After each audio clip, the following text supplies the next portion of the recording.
We left off with just kind of the end of chapter 7, going into chapter 8. And we're going to look at just passages now from now on in our study of Luke that are just unique to the Gospel of Luke. You know, we looked at the very beginning. Where would we be without Luke? We wouldn't know about the birth of John the Baptist. We wouldn't know about the birth of Jesus.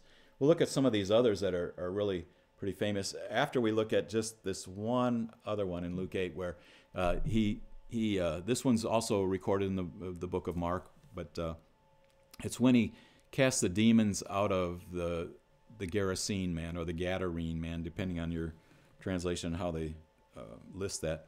But you know, there's a conflict that happens there, and I just read recently somebody was just bemoaning the fact that Jesus killed all these pigs. You know, how did he let all these pigs die? And you know, it's interesting that I don't think he just arbitrarily cast the demon out of this demoniac who said he had a legion.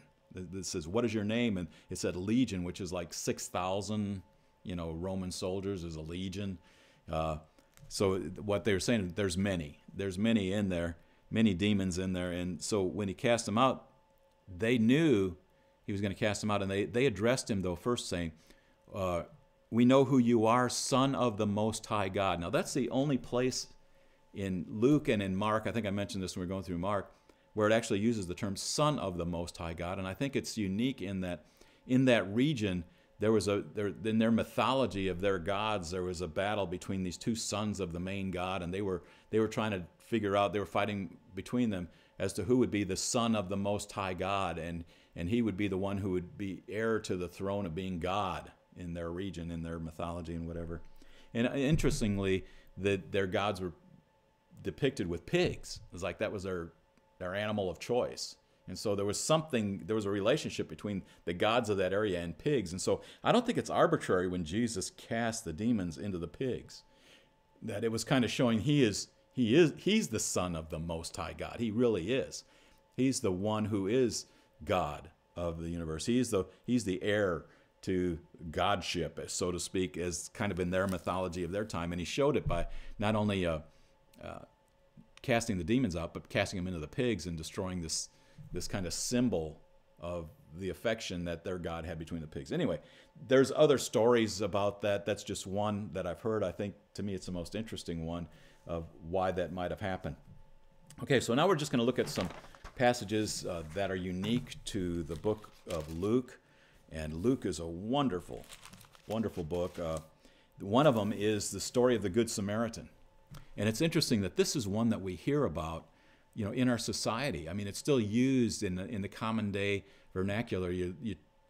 Somebody does a good deed for somebody, and it'll be on the news. We've had a good Samaritan that came along. Well, probably most people don't even know what a Samaritan is, and they don't know exactly where Good Samaritan came from.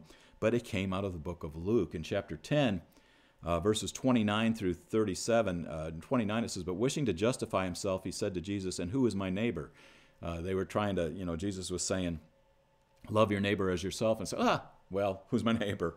So he told the story of this Good Samaritan, that there was a guy that was beaten up, and he was by robbers stripped and left beaten, leaving him half dead alongside of the road.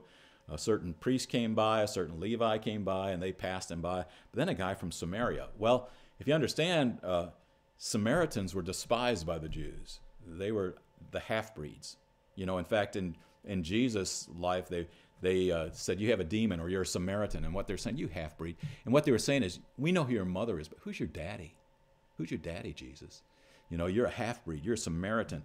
And that was one of the implications of being a Samaritan, was you're not really Jewish. You're not purely Jewish. And so they were kind of despised. And here, but the Samaritan comes along, and this guy that's beaten, he tends to his wounds. He takes him to an inn, gives the innkeeper money, and says, "I'll take care of him. If there's anything else, let me know. I'll take care of this guy." And so we have that story. And where would we wouldn't know, in our society, we wouldn't have the idea of Good Samaritan without the book of Luke. There's another one, the rich man and his bigger barns. And in Luke chapter 12, the story of a guy that's he's prospering, verse 16, the land of a certain rich man. He was very productive. And he began reasoning to himself, "What should I do? Since I have no place to store my crops," he said, "I'm going to build more barns, and I'm going to store them, and and hey, this is going to be great. I'll just eat and drink and be merry. I'm going to live in my ease. And then in verse 20 it says, and God said to him, you fool. That's not a good introduction if God's talking to you and he calls you a fool. This very night your soul is required of you, and now who will own what you have prepared? Whatever we do in this earth, who's going to get it? There'll probably be a fight over it. First of all, somebody's going to argue over anything you have, but who's going to get it? And verse 21, he sums up the whole thing and says, so is the man who lays up treasure for himself and is not rich toward God. He's basically saying we need to live this life in a way that we're building treasure in heaven, not just treasure on earth, because you know what? Treasure on earth, you're going to die. Somebody else is going to have it. One of our guys in the church, I remember a few years ago, said, my goal was to own this many acres and farm this many acres of land. And then I started thinking, nobody knows who even owned my land 100 years ago. I don't know who owned this land 100 years ago. What big deal is it if I own it for, in this time? So we need to be building a treasure toward heaven. Another one uniquely to Luke is the story of the prodigal son. Now, even this is another one that's used in our regular culture. People talk about the prodigal son. He's a prodigal. He's a prodigal. And this is used, but we probably don't know a whole lot about it as a culture. And it comes out of Luke chapter 15, and it's talking about the setting for this is actually in verses 1 and 2. It says, now all the tax gatherers and the sinners were coming near to listen to him. And both the Pharisees and the scribes began to grumble, saying, this man receives sinners and eats with them. So actually the story of the prodigal son isn't even about so much the prodigal coming home to the father, although that's a wonderful story in it. It's teaching those that have a secure place with the father about not despising those that have gone off and done some wrong things and come back and are looking for mercy. That's actually the story. He's looking, at these tax gatherers, the Pharisees and the scribes. They had their place before God if they would just walk in it, but instead they grumble about God being merciful to somebody else. And so the prodigal son, a certain man had 2 sons. The younger of them said to his father, give me the share of my estate, and I'm gonna go use it. And so he gathered all his stuff, went to another place. Things didn't go well for him there. They came into a time of famine, and he ended up in a pigsty. And he was eating the food that was being thrown to the pigs. And when he was there, it says he came to his senses.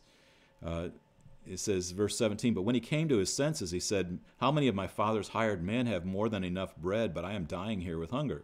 I will get up and go to my father and will say to him, Father, I have sinned against heaven and in your sight. I am no longer worthy to be called your son. Make me as one of your hired men. And he got up and came to his father, but while he was still a long way off, his father saw him, felt compassion for him, ran and embraced him and kissed him. Great story. I mean, it shows the Father's love, our Father God, our love, his love for us, that even when he's far off, the Father ran to him and grabbed him, kissed him, had compassion on him. And then the story is he decided to have a big feast. He had a fattened calf killed, and they celebrate the son coming back. And then the story goes, the part for the Pharisees and the scribes was the older son says, hey, I've been here all this time. You don't kill any fattened calf for me. This guy's gone. He's taken his inheritance. He went out and he squallered it. He's wasted it on women and, fancy living and this kind of thing. And he's ruined. He's wasted his inheritance. And here, I've been faithful to you, and you don't do anything for me. And the father answers. He answered him and told his father, "Look, so many years I've been serving you." And he says all that. And the father answers. It says in verse 31, he said to him, "My child, you have always been with me, and all that is mine is yours. But we had to be merry and rejoice, for this brother of yours was dead and has begun to live, and was lost and has been found." This is a common theme throughout the Bible. This is wonderful for the prodigal son, is that somebody that is dead, is gone. It's a theme of God in the Bible and raising the dead. We see it from the Old Testament of his promise to Israel after they've rejected him, that he always talks about raising them up again. Ezekiel 37, dry bones, he gives them life. Lazarus, we've seen in other places, he's raised from the dead. That's the glory of God. We were dead in our trespasses and sins. Jesus was dead and raised from the dead. God's glory is seen in raising things from the dead, and that's what the story really is here in this prodigal son, is that we're rejoicing because the son was dead and now he's alive.